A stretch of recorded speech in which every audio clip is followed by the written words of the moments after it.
জীবনটাকে নিজের মতো করে সাজাতে চাইতেছেন, কিন্তু পারতেছেন না। নানান চিন্তায়, নানান সমস্যায়, নানান ব্যথায় জরাজীর্ণ হয়ে গেছেন। কি করবেন ভেবে পারতেছেন না, মাথা কাজ করতেছে না, দেওয়ালে পিঠ থেকে যাওয়ার মতো অবস্থা হয়ে গেছে, তাই না? তো এই সবের মূল কারণ হচ্ছে টাকা, তাই না?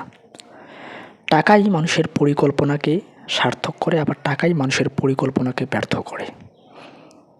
আপনার মাথায় হয়তো অনেক বুদ্ধি আছে, কি ব্যবসা করবেন সেই পরিকল্পনা আপনার মাথায় আছে, কিন্তু আপনার কাছে টাকা নাই, তাহলে কোনো লাভ নাই।